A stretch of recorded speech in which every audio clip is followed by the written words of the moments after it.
Are you ready? Oh, Oh my God, I'm waiting for you over here. sorry about that. Okay, so do you guys want to know what's really, really sad? So, our first month doing over the road together after I quitted my job to go on the road with Seneca, our very first month we made $26,000 running over the road. Hmm. And the saddest part about that is that we only netted five flipping $1,000 out of $26,000. We ended up with five. That is crazy. So we're gonna tell you everything that happened and why we only ended up with $5,000. But first, what are you gonna say about the channel? Oh, subscribe, like, and share. If the information we're providing is bringing any type of value to you guys, please consider subscribing, like, and share. It's really going to help our channel to grow faster and to give the information to other people that might be looking for this information. And thank you in advance. So, anyways, moving on to the video. Um, like I said, we made $26,000 a month. We ended up with five flipping $1,000. And the reason for that was Whatever could go wrong went wrong, for the most part. So, yeah, I mean, and the run that we had before that, we made roughly about 18,000. Took about 12,000 the previous month. the previous month. Yeah, and that was just you on the road. That was just me. So when she quit her job and decided to roll with me, we thinking like, oh yeah, we're gonna do the same thing. Now I don't have to come back home, so we're gonna just run these numbers up, And make all this money. make all this money, and yeah, we ran the numbers up, but We run them up and down real quick. I never in my life gained and lost that much money at the same time. So yeah, it was a lesson. It was a It was a lesson lesson. learned. So what had happened was, we got on the like he said, shortly after I quit my job, I got on the road, with him, and we're like, okay, now we're gonna be gone, just drive nonstop. So we're out there for a whole month. We did really good. The loads were paying a lot more than what they're paying today, so good money. So we ended up with like $26,000. It was a little bit less than a month. And then we have two breakdowns in 1 month. Two breakdowns the same month. And they was all in the same state, Nevada. Good old Las Vegas. So yeah, we had two breakdowns. Each breakdown was roughly about $5,000, about $5,000 For each for one. each one. So Go ahead. you go ahead. one of the breakdowns we actually did get reimbursed for, so Yeah. it wasn't a total of 5,000. So we got reimbursed for it. But when we came back home to Florida after that long trip, yeah, we did the numbers. We had $5,000 left. That's all we had left from the $26,000 that we have made. So we was in Nevada. You guys probably have watched, some of the other videos where we talked about them. I can link that video. I will put it I will pin it to the top of the comments on the comments of this video, so you can watch it there. So, anyways, we was in Nevada. The radiator cracked, and we got stranded in the middle of nowhere. We had to get a truck towed to a shop, which was a lot of money. It was almost $2,000 to get it towed. And then the parts and labor was another about $3,000. So altogether came to be about $5,000.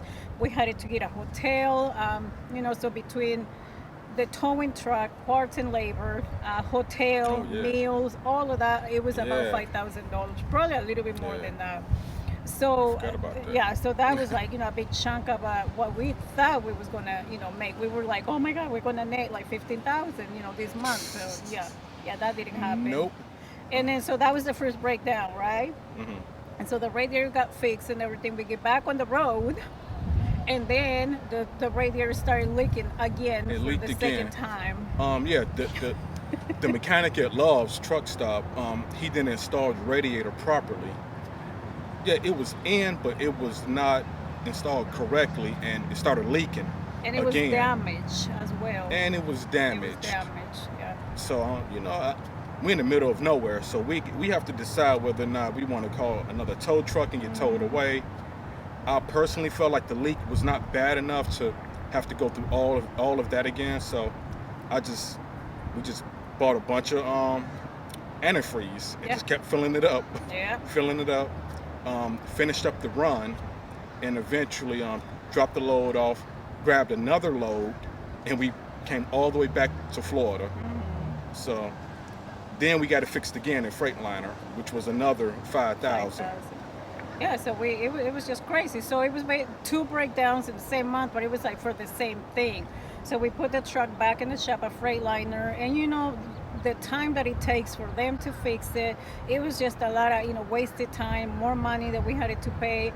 We had to pay another $5,000 for parts and labors, and they said that the first radiator was not installed properly, and it was damaged. So Loves was the first one that they the first one that installed the first radiator. The ones that installed the first radiator. Sorry, can't get my words out. So when Freightliner installed the second radiator, we called Loves, and we told them. So they did reimburse us some of the money. We're still going back and forth for the other portion of the money. They didn't reimburse everything like how they said that they were going to. First, they told us they were reimbursing everything, parts and labors, because it was their fault that we had to get it replaced, for the second time. And then they only ended up reimbursing just the cost of the radiator, Which was about half. Yeah, half of that. And I'm like, no, because if your mechanic would have done a good job installing everything, I wouldn't have had to replace the radiator for a second time. So Correct. now we're still, trying to get the rest of the money. But so all of this just goes to say that, it's just a perfect example of what can happen when you're an owner-operator, if you come into the industry and you are not financially prepared. Because this is going to happen. It's not a matter of if it happens, like it's going to happen. Breakdowns are going to happen whether you like it or not. Can't dodge it. You can't dodge it. Like you can do all of the preventative maintenance of your truck that you want, but these are things out of your control. You can't. Yeah.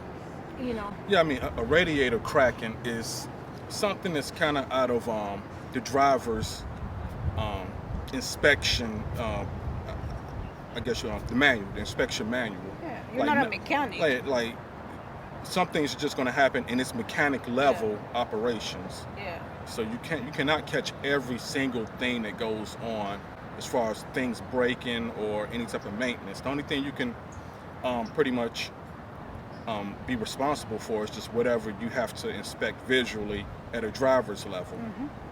Yeah. Once it reaches a mechanic level, it's out of your hands. You got to call a tow truck company. Yeah.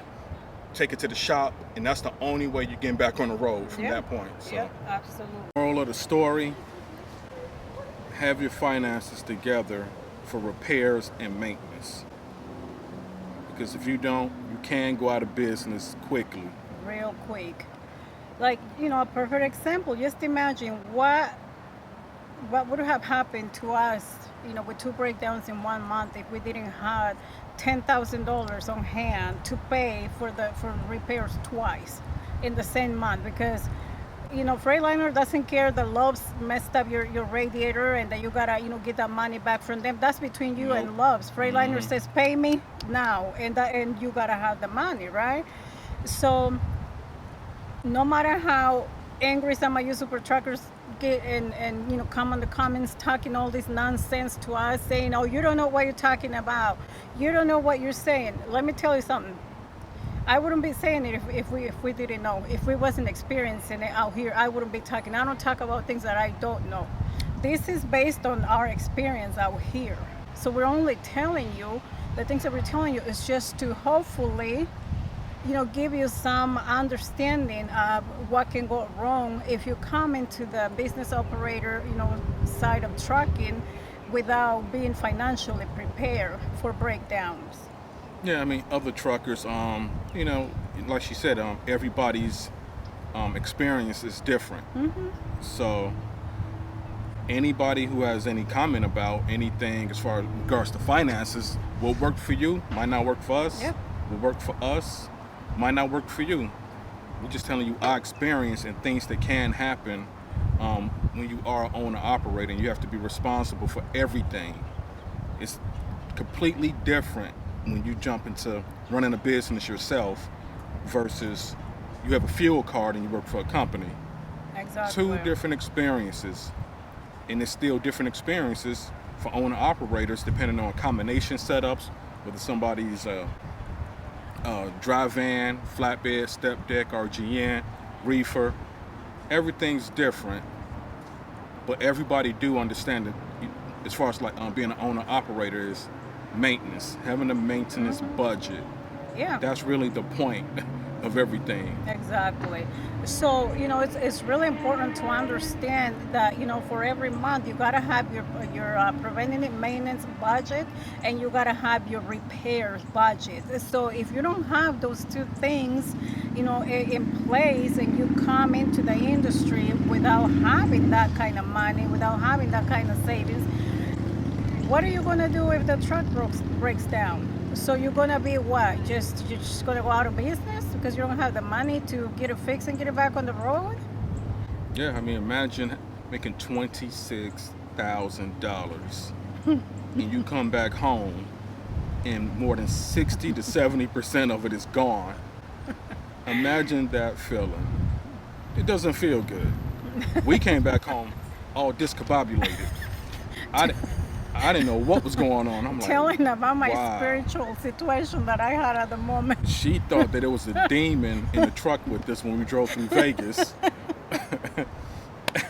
like the demon jumped in the truck and just gave us bad luck. Because as soon as we hit Vegas, that's when everything started to go haywire. And she was like, I got a bad feeling about this.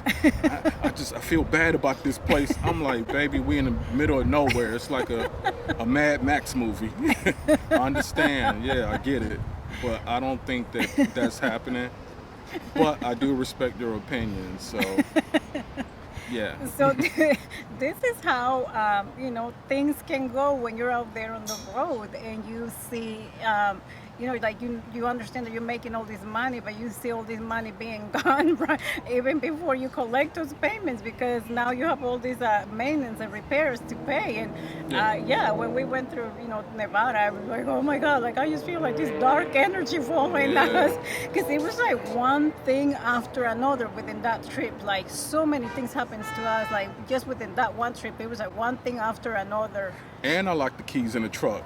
After At the truck everything, stop. after everything, and She we're was like, okay. Oh yeah, that demon is real. I was like, I hope not. I was like, see what I'm telling you? We still got to make it home. So Yeah.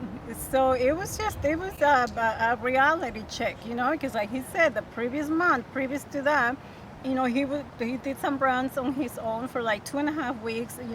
He made almost $20,000, came back home, and we netted about $12,000. About 12 of it. And so we, the following month, we're with the mentality that, okay, now we're going to go for the whole month and we're going to make a lot more. And we did, but we didn't get to keep a lot more. We learned our first lesson that anything can go wrong. Yeah. And having a savings just for those situations help. Because, I mean, the truth is this. Even though the breakdowns happened, we wasn't sweating like, what are we going to do? No. We was like, oh, okay, we got it. Yeah. It was Swipe the card. painful, Yeah. but we had the money. Like we know we had it, so it was not something to be panicking over. Yeah. So I mean, that's a good feeling. That's the positive, being prepared. Yeah, but financially. But we're saying like somebody that comes in without having that safety cushion, I guess you can say, then what are you gonna do? Like, what are you going to do when those things happen? So we're just sharing with you guys, take it or leave it. It doesn't affect us if you take it or leave it. That we're just sharing what we have experienced out here so far. So $10,000 in repairs for the truck. The rest of it was fuel. It was fuel. It was fuel. So that fuel, and obviously you have your business insurance and all of that.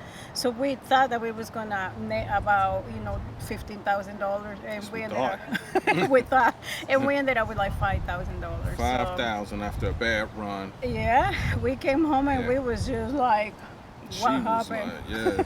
She was out of it. So was I. I didn't even want to run the numbers, but I had to do my calculations. Yeah. I was like, wow. Yeah.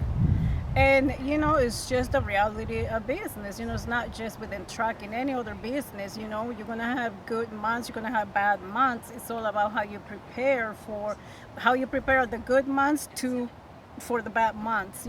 Saving money, being good with money management.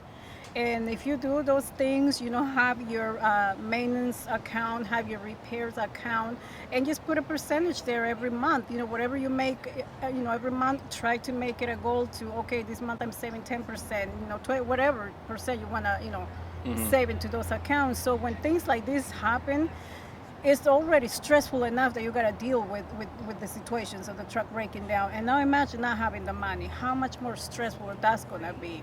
And, thinking that you can possibly go out of business because you don't have the money to repair your truck. Yeah, and that's the reason also for having a good business line of credit. That too. Because that can save you. You can have a card with just 20,000 on it just for those specific situations. Yeah. And you can swipe the card, spend the money, and you got to understand that you have to replace that money too. Exactly. So it's kind of like you're giving yourself a loan constantly every time something goes wrong, and you just make your payments to yourself to close the balance on the credit card and get it back up to fully paid. Yeah, keep in mind that you gotta pay the money back. So just being being conscious about everything that you're doing, being calculated with everything that you do. Hopefully you'll have a better outcome of the situation. Yeah, a lot of truck drivers speak just saving liquid cash is always the thing to do. That's one part of it. The other part is having your credit in line. Yeah. Just so you can handle situations like this. It's not going to always be about how much cash you have. Like, utilize that credit. Yeah. You have a credit score for a reason. Yeah. So utilize it. And it's good to use other people's money, if the situation calls for it, like use other people's money to, for your business, to make your business work. Yes, understand that you got to pay that money back.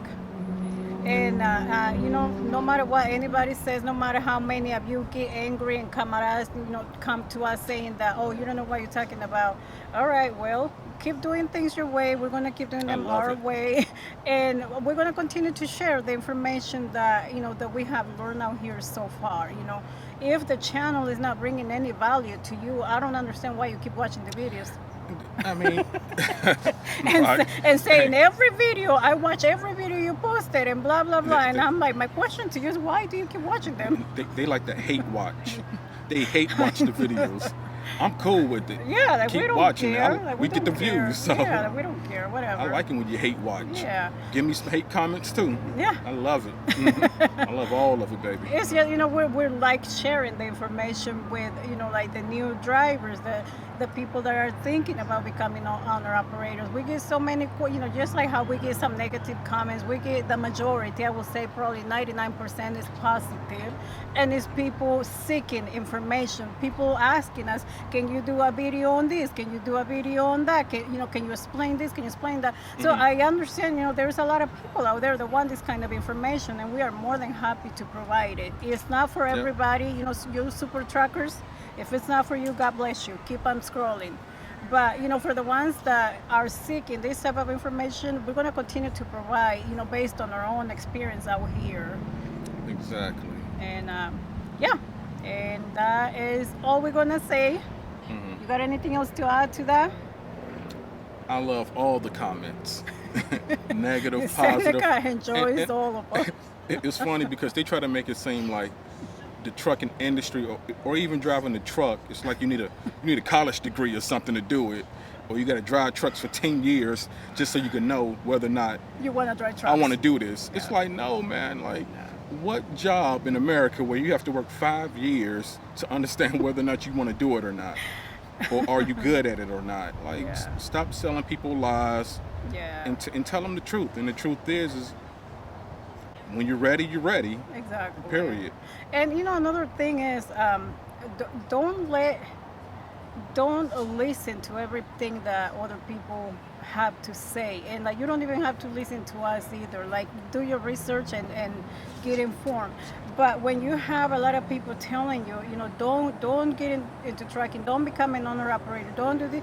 Keep your eyes open, keep your ears open to that person, because what it is a lot of owner operators, especially the old timers, they're so passionate about trucking, which it's fine, but they hate to see a lot of the new drivers, a lot of the new They hate owner it. operators. We have They hate experienced it. it, and Yeah. they be telling people like, don't do it. You're gonna mess up your marriage. You're gonna mess up your life. You're gonna mess up your health. And I'm like, okay, that's like very negative. Like, I'm sorry that that's how you feel about the profession you've been doing for 40 years. Yeah. So keep your ears open for somebody that has nothing to say other than don't do it, don't do it. Understand that it's competition to them. You coming in as a new owner operator. Yeah. I So agree. do your research, understand what you're doing, and we appreciate you guys so much for tuning in, and we love you guys, and thank you for the support, and we'll see you guys on the next one.